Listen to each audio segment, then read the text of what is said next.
Catus. Maximus here, this time with a review of the Porter Cable 7335. This is an old American-made one. This is one of the few styles of Porter Cable tools. Many of their like worm drive tools and a bunch of historic stuff they don't make. This is an exception because they sell so many. This is a 5-inch dual action or random orbit sander.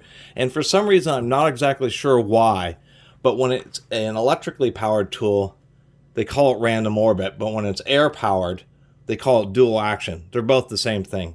The pad itself is on a bearing, but then that pad is mounted to a second mechanism that allows it to go around in an elliptical orbit like this. So you have this motion of rotation, and then you have this motion of rotation. That's called dual action or random orbit. The whole purpose is that this is kind of spinning as well as it going around like this at the same time, making it much harder to see swirls and sanding marks. That's the big deal. This Porter Cable style uses a 5/16 24 pin type mount.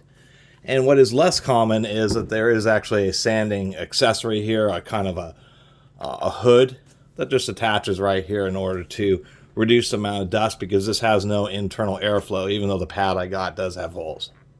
This is not going to be a very good review. That's why I'm doing it as a mini review. But the difference between something like this and other dual orbit finish sanders or dual action finish sanders is simply these have a lot more power. This one has 3.7 amps.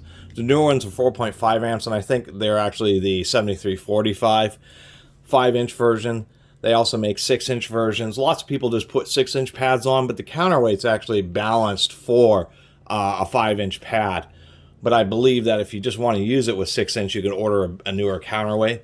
And the reason that's a big deal is because these are exceptionally smooth running, and they're more of a commercial duty type of sander, polisher. You can get all sorts of pads.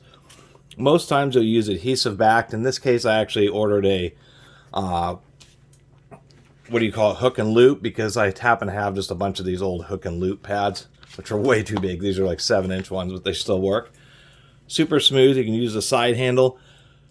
With having a much more powerful motor, a dual action finish sander might have a 2-amp motor. This being 3.7 amps, this gives you a lot more power. Less orbits, but you can really just get on it and put all the amount of force that you really need to or want to, whether you're trying to remove a lot of material quickly or just doing polishing. Another advantage is if you do really put too much force on, what ends up happening is this pad doesn't spin quite as much. Dial variable speed.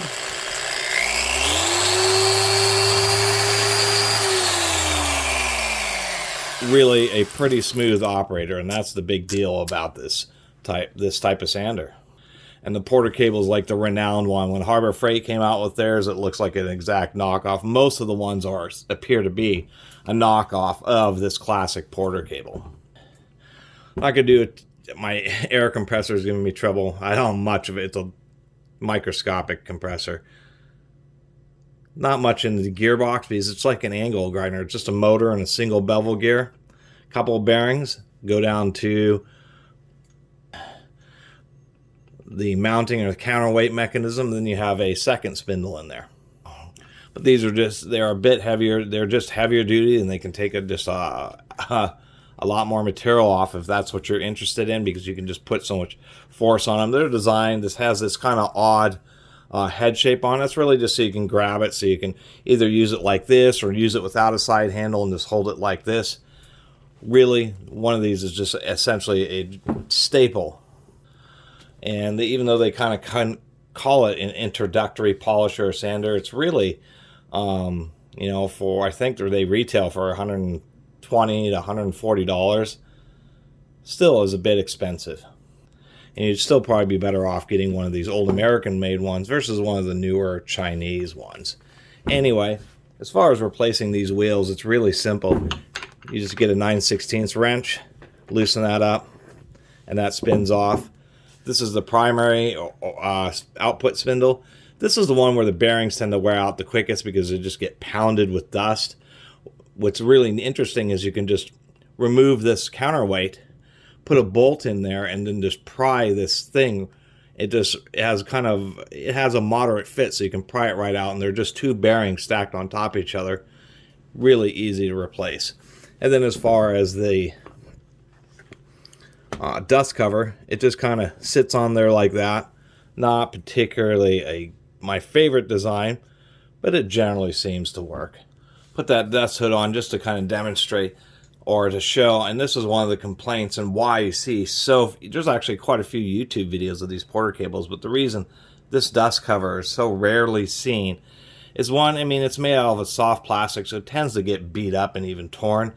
And after doing a little bit of research online, one of the biggest issues and I see is that it's actually really difficult to get this thing low enough to actually, work for you.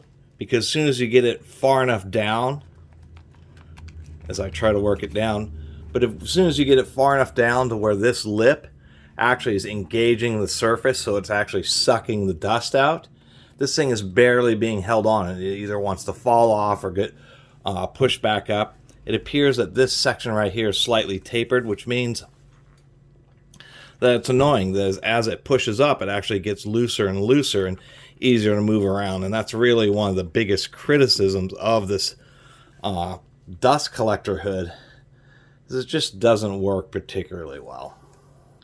I did want to show not much going on in the back.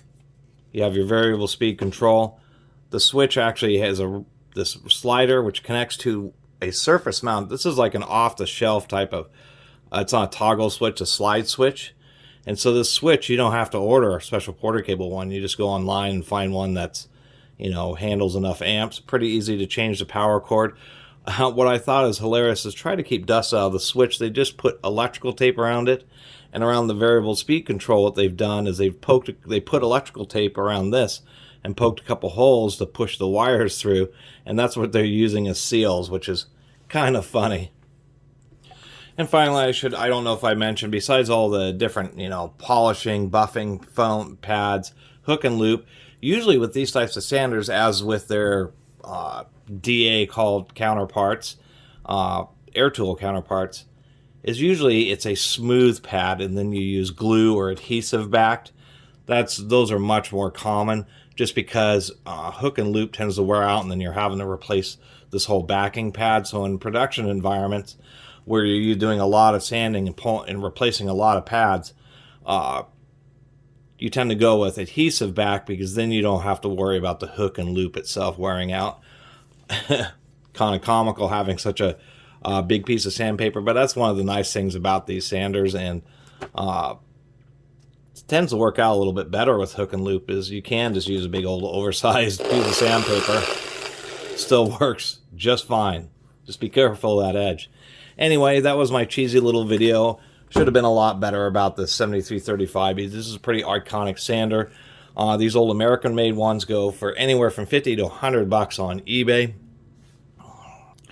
which is crazy to think about, because ones that go for $100, I mean, I can understand wanting the older American-made one, but when they're only a little bit more than that, 20 or 40 bucks more, 120 to 140 new for the current versions, it's kind of hard to justify. Even though the new ones are made overseas, they are a little bit more modernized. They have 4.5 amp motors instead of 3.7, and they actually have a little bit better sealing inside for the electronics in the back of it. Anyway, I'm glad everybody's been, actually I'm really happy for everybody who's been watching and subscribing, and if you haven't subscribed, please do. Till next time, Catus Maximus out. I want a quick tip: don't store them like this, and don't store it like this. This will dent. These pads take a set, if they're setting on their side, it'll fold up an edge, and then you'll never get it to fold back, and you'll have to replace the pad. So you got to do your best to try to store these like this, so that it prevents the pad from getting deformed. It's one of the most annoying things about all sanders is when they're stored improperly. It distorts the pad, and then they're useless. You need this pad to be flat.